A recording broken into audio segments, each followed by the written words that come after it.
Voter list revision को लेकर जारी विवाद के बीच चुनाव आयोग ने सुप्रीम कोर्ट के सामने अपनी दलील रखी है। चुनाव आयोग ने कहा कि उसके पास कुछ निर्णय लेने के लिए पर्याप्त शक्ति है।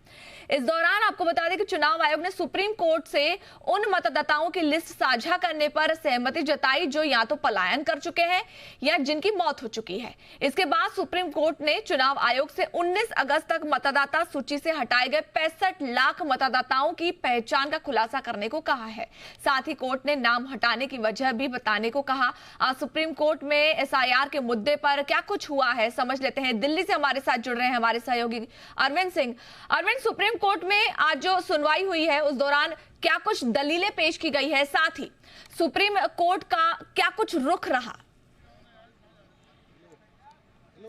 देखिए, इस मामले को लेकर के विस्तृत सुनवाई हुई है और उसके बाद जो सुप्रीम कोर्ट ने अंतरिम आदेश पास किया है उसके जरिए सुप्रीम कोर्ट ने सुनिश्चित करने की कोशिश की है कि किसी भी वाजिब मतदाता का बिना किसी वाजिब वजह के नाम ड्राफ्ट लिस्ट से ना हटे। और यही वजह है कि कोर्ट ने इलेक्शन कमीशन से कहा है कि वो अपनी वेबसाइट पर उन 65 लाख लोगों के नामों की लिस्ट डालें जिनके नाम ड्राफ्ट वोटर लिस्ट में शामिल नहीं किए गए हैं। साथ ही कोर्ट ने यह भी कहा है कि चुनाव आयोग बाकायदा उन कारणों का भी उल्लेख करे कि आखिर जिनकी वजह से इन 65 लाख वोटरों के नाम शामिल नहीं किए गए हैं। आयोग बताए कि क्या आयोग ने उन्हें मृत माना है या फिर उनके नाम इसलिए हटा दिए गए क्योंकि उनका डबल रजिस्ट्रेशन हुआ है या फिर वो दूसरी जगह माइग्रेट कर गए हैं। तो चुनाव आयोग को बाकायदा उन कारणों का भी उल्लेख करना होगा कि आखिर किस वजह से उन लोगों के नाम को ड्राफ्ट वोटर लिस्ट में शामिल नहीं किया गया है। इसके अलावा कोर्ट ने कहा है कि जहां एक और जिला निर्वाचन अधिकारी और राज्य के मुख्य निर्वाचन अधिकारी अपनी वेबसाइट पर ये डेटा डालेंगे, साथ ही साथ जो बूथ लेवल ऑफिसर हैं, चाहे वो पंचायत भवन में हो चाहे वो बीडीओ ऑफिस में हो, वहां के डिस्प्ले बोर्ड पर भी इन तमाम 65 लाख लोगों की लिस्ट को डिस्प्ले करेंगे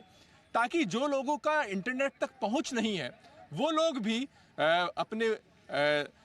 बीडीओ ऑफिस जाकर के या पंचायत भवन जाकर के इस बात की तस्दीक कर सकें कि उनका नाम वोटर लिस्ट में अगर शामिल नहीं किया गया है तो उसके पीछे की वजह क्या है। इसके अलावा कोर्ट ने कहा है कि जो वेबसाइट पर डेटा डाला जाएगा वो सर्चेबल होगा, यानी कोई भी व्यक्ति इपिक नंबर डाल करके जांच कर सकता है कि आखिर उसका नाम इस लिस्ट में है या नहीं। इसके अलावा कोर्ट ने ये कहा है कि जिन लोगों के नाम इस ड्राफ्ट लिस्ट में शामिल नहीं किए गए हैं, उन 65 लाख लोगों के,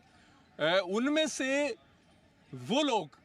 आधार कार्ड के साथ भी अपना नाम वोटर लिस्ट में शामिल करने के लिए दावा कर सकते हैं। ये बहुत महत्वपूर्ण बात है क्योंकि इससे पहले 11 दस्तावेज थे जिनको चुनाव आयोग ने मान्यता दी थी और जिनके आधार पर कोई भी शख्स अपना नाम वोटर लिस्ट में शामिल करा सकता था। और एक बड़ा आर्गुमेंट कोर्ट के इसमें सुनवाई के दौरान ये रहा था कि जिन 11 दस्तावेजों को मान्यता दी गई है उनमें से ज्यादातर लोगों की उन दस्तावेज बिहार के लोगों के पास नहीं है और ऐसे में आधार कार्ड या राशन कार्ड को अगर तरजीह नहीं दी जाती तो एक ज्यादती होगी। तो यहाँ पर सुप्रीम कोर्ट ने यह कहा है कि अगर किसी व्यक्ति का नाम ड्राफ्ट लिस्ट में शामिल नहीं किया गया है तो वो आधार कार्ड की प्रति देकर के भी अपना नाम इस लिस्ट में शामिल करने के लिए दावा कर सकता है। तो ये एक महत्वपूर्ण बात है और कोर्ट ने ये कहा है कि ये सारी कवायद इलेक्शन कमीशन करे और उसके बाद 22 अगस्त को कोर्ट आगे सुनवाई करेगा। हालांकि चुनाव आयोग की तरफ से सुनवाई के दौरान ये कहा गया कि जहां तक ड्राफ्ट वोटर लिस्ट में जो लोग शामिल नहीं किए गए हैं उनकी जानकारी बूथ लेवल के जो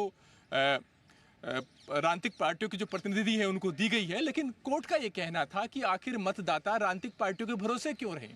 क्या उन्हें ये जानने का हक नहीं है कि उनका नाम अगर ड्राफ्ट वोटर लिस्ट में शामिल नहीं किया गया है तो उसके पीछे की वजह क्या है? और कोर्ट ने यह भी कहा कि हम चुनाव आयोग की मंशा पर सवाल खड़े नहीं कर रहे हैं, लेकिन ये ट्रांसपेरेंसी, ये पारदर्शिता इसलिए सुनिश्चित किया जाना जरूरी है ताकि जो ड्राफ्ट वोटर लिस्ट को लेकर के जो नैरेटिव बन रहा है, जो आशंकाएं लोगों के मन में, वो दूर हो और लोगों के बीच में भरोसा जग सके कि इलेक्शन कमीशन सही काम कर रहा है। और अगर किसी का नाम ड्राफ्ट वोटर लिस्ट में शामिल नहीं किया गया है लेकिन वो चाहता है कि ये शामिल किया जाए तो ऐसी सूरत में उसके पास भी एक मौका रहे कि वो इलेक्शन कमीशन के पास इस लिस्ट को देखने के बाद अर्जी दाखिल कर सके। तो आप समझ सकते हैं कि जो सुप्रीम कोर्ट का आज का रुख है वो बहुत लेमन फ्रेंडली है और कोर्ट ने सुनिश्चित करने की कोशिश की गई है कि उन लोगों के लिए एक राहत बने जिनका नाम ड्राफ्ट वोटर लिस्ट में शामिल नहीं किया गया है। और ड्राफ्ट वोटर लिस्ट को लेकर के जो आशंकाएं उठ रही हैं उनको काफी हद तक निर्मूल साबित किया जा सके, लोगों के मन के संदेह को हटाया जा सके। बाकी 22 अगस्त को सुप्रीम कोर्ट आगे इस मसले को लेकर सुनवाई करेगा। बिल्कुल, तो 22 अगस्त को क्या कुछ होता है ये देखना महत्वपूर्ण रहेगा और आगे भी आपसे अपडेट लेते रहेंगे।